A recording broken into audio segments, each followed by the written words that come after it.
నమస్తే సార్. నమస్తే. అఘోరి ఇప్పుడు మళ్ళీ తెలంగాణ మీద సీరియస్ అయినట్టు వార్తలొస్తున్నాయి గదా!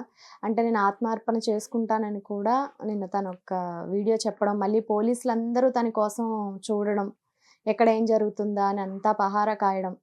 ఇదంతా అసలేంటంటారు? ఫస్ట్ అఘోరి గురించి ఎక్కడ వచ్చిన వార్తలైనా సరే దయచేసి నమ్మకండి. అంటిల్ అండ్ అన్లెస్ తనని లైవ్‌గా మీకు వీడియోలలో చూపించే వాళ్ళు ఉంటారు కదా! ఇప్పుడు ఇక్కడుంది, ఇప్పుడు ఇక్కడుందని. అవి మాత్రమే నమ్మండి. ఓకే. నెక్స్ట్ తను అలా చేయబోతదంట, ఇలా చేయబోతదంట, అలా అంట, ఇలా అంట, అట అని ఎవరేమన్నా సరే వాటి గురించి అసలు పట్టించుకోవద్దు. వాళ్ళ టీఆర్‌పీల కోసం, వాళ్ళ రేటింగ్‌ల కోసం టైంకి ఒకటి దొరికింది. ఈమెని అటు తిప్పి, ఇటు తిప్పి ఏదో రకంగా తర్జన భర్జన చేసేస్తే మనకి కొంచెం వర్కౌట్ అవుతదని వార్తలు సృష్టించే వాళ్ళు బోలెడంతమంది ఉన్నారు. ఓకేనా? సరే ఇకపోతే ప్రెజెంట్ మరి ఇంత చెప్తున్నావు అఘోరి ఇప్పుడు ప్రెజెంట్ ఎక్కడుంది? ఏం చేయబోతుంది అంటే నిన్న రాత్రే వచ్చింది తెలంగాణకి. వచ్చిన తర్వాత తను ప్రతిష్ఠించిన విగ్రహం ఒకటుంది ఇక్కడ నాగోల్ దగ్గర. ఓకే. అది ఎప్పుడో చిన్నప్పుడు తను ఎప్పుడో వచ్చినప్పుడు తను ప్రతిష్ఠించిందంట విగ్రహాన్ని. అదెవరికీ తెలీదు యాక్చువల్‌గా. ఆ గుడి ఇప్పుడు ఎలా ఉందో చూద్దామని ఎళ్ళింది. అది బాగుంది. ఓకే. మంచిగా పూజలు అందుకుంటూ చక్కగా ఉంది గుడి. ఎళ్ళింది సంతోషంగా ఉంది. నైట్ అంతా అక్కడ ఉండి ఎర్లీ మార్నింగ్ రాజమండ్రి వైపు ఎళ్ళింది. అటువైపు ప్రయాణం చేసుకుంది. అండ్ ఇక ఈ వ్యాఖ్యలు అమ్మాయిల పైన అఘాయిత్యాలు చేస్తే ఎవరైనా సరే వాళ్ళ మర్మాంగాలు కోసేస్తాను నేను అని చెప్పేసి తను చాలా సీరియస్ అయింది. యాక్చువల్ అఘోరి చేసిన పోరాటం ఏంటంటే బేసికల్లీ ఆలయాలు ధ్వంసం చేసిన అమ్మాయిల పట్ల, బాలికల పట్ల ఎవరైనా సరే అసభ్యంగా ప్రవర్తించిన నా వంతు కృషి నేను చేస్తా, వాళ్ళని నేను ఏదో ఒకటి చేస్తా అని ముందుకెళ్తుంది. సనాతన ధర్మాన్ని కాపాడడానికి నేను వచ్చాను అని ఒక చదువు లేని ఒక చిన్న అమ్మాయి వచ్చింది. చదువు లేదు అమ్మాయి. అంటే ధర్మము అన్ని విధాలుగా 360 డిగ్రీస్‌లో తెలిసిన వాళ్ళు కూడా చేయలేని పనులని అంటే అంతమందికి ఇప్పుడు బాగా చదువుకొని అష్టావధానులు, శతావధానులు ఉన్నారు. సహస్రావధానులు ఉన్నారు. వాళ్ళందరూ కూడా ఎప్పుడు ప్రవచనాలు చెబుతా ఉంటారు. మంచే చెబుతారులే, చెడేం చెప్పరు. ఎవరు ఎన్ని చెప్పినా సరే చేసేవాడు చేస్తానే ఉన్నాడు. సో, చెప్పుడు మాటల వల్ల సమాజం మారట్లేదు. చేతల వల్ల ఏమన్నా మారుద్దేమో చూద్దామని వచ్చింది. ఈమె కూడా చెప్పొచ్చు కదండీ, పాపం వీళ్ళంతా ఆమె చదువుకోల. ఓకే. మీ చదువుకున్న వాళ్ళ వల్ల మీరు చెప్పింతే మాత్రం వాడేం వినట్లా. వాళ్ళు మూర్ఖులు అలాగే ఉన్నారు. చదువురా నేను చేసి చూపిస్తానని చెప్పేసి ముందుకెళ్తుంది. తనేం తప్పు చేయట్లా. ఇప్పుడు కానీ ఇలా చనిపోతాను, ఇట్లా పెట్రోల్ పోసుకోవడం ఇవి గూడా మనం వీడియోస్‌లో చూసాం గదా! పెట్రోల్ కారు మీద అది పోసేసి. మొన్న టెంపుల్‌కి రానివ్వకపోతే చేసింది ప్రతిసారి ఆత్మార్పణ ఇంక చేసుకోదు ఆత్మార్పణ. నిన్న గూడా చెప్పారు ఇట్లా నేనొచ్చాక తెలంగాణ ఒచ్చాక చేసుకుంటున్నాను అని జెప్పి. ప్రతిసారి ఆత్మార్పణ చేసుకోదు తను.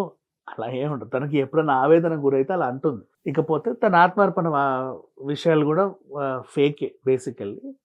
తనొచ్చింది ఎందుకు అంటే లోక కళ్యాణం కోసం అని చెప్పింది. ఇన్నాళ్ళు ఎవరు చేయలేదు నువ్వే చేస్తావని అనేవాళ్ళు బోలెడంత మంది ఉన్నారు. చేసేవాళ్ళు చేయకపోని కనీసం ఒక వాయిస్ ఇచ్చింది చూసావా? నీ మొన్నటి వరకు కూడా అత్యాచారాలు ఆగలేదా? హిందూపురం అత్యాచారం ఘటన అన్నప్పుడు కూడా మనం చూసాం. చాలామంది మాట్లాడారు. వాళ్ళని జైల్లో వేశారు అయిపోయింది.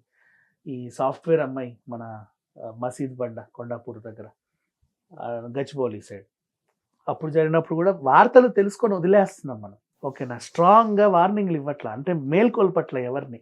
ఇప్పుడు ఈవిడ మాట్లాడే మాటల వల్ల ఆలోచిస్తున్నారు కొంతమంది. నిజంగా చేసేవాళ్ళు ఆగుతారంటారా ఈమె చెప్పడం వల్ల? ఛీ! ఈమె చెప్పడం వల్ల ఎవరు ఆగే విషయాలు లేవు. వాడు చేస్తానే ఉంటాడు చేసేవాడు. కానీ ఈవిడ రేస్ చేసే వాయిస్‌కి సమాజం కూడా ఆలోచిస్తుంది. ఓకే. సమాజం ఆలోచిస్తుంది. అమ్మాయిలు కూడా ఆలోచిస్తున్నారు. ఇంతింత పిల్లలున్న తల్లిదండ్రులు ఆలోచిస్తున్నారు. కనీసం వాళ్ళు ఆలోచన రావడానికన్నా ఒక కారణమైంది కదా! అంతే కదా! తన వల్ల దేశంలో ఏది ఆగదు. ఈ విధ్వంసాలు చేసే వాళ్ళు చేస్తానే ఉంటారు. చిన్న అఘోరి చేస్తే వచ్చింది అంతే. అర్థమైందా?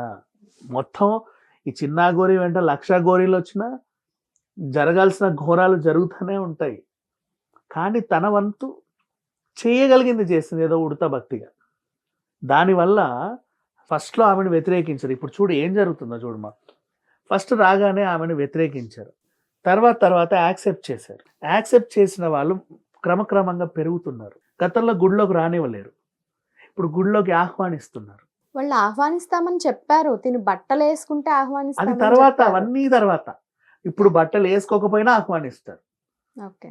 ఇప్పుడు అంటే రోజు రోజుకి తన మీద ఉన్నటువంటి ఈ ఇష్టము పెరుగుతుంది జనాలకి. ఎందుకు అంటే ఒకటే ఒకటి, ధర్మాన్ని కాపాడ్డానికి నేనొచ్చాను అని చెప్పిందా? నెల రోజులయిందా? ఇప్పటివరకు గూడా ఎవరి దగ్గర ఎవరిని అన్యాయం చేసింది లేదు. ఎవరి దగ్గర ఏమన్నా దోచుకుంది లేదు. ఎవరిని ఒకడు అడిగింది లేదు. తిండి పెట్టినా నేల మీద వేయండి నేనక్కడే తింటా అంటుంది. చూస్తున్నావా? సో, ఇది సంగతి. తను ఎవరికీ ఏమీ చేయట్ల.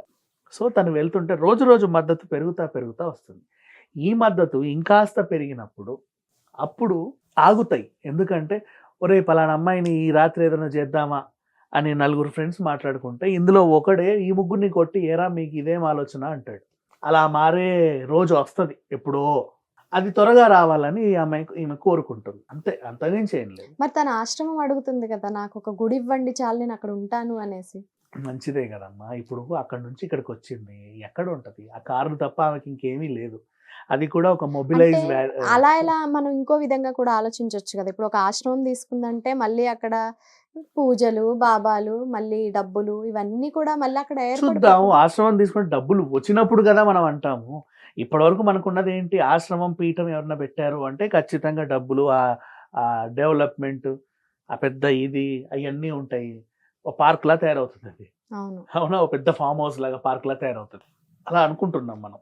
తనదలా అవుతదో లేదో పెట్టిన తర్వాత కదా తెలుసు. అప్పుడు గదా వ్యతిరేకించాలి. ఇప్పుడైతే మంచే చేస్తుందిగా. మంచి చేసేంత వరకు చేయనివ్వు. ఎందుకు వ్యతిరేకించాలి?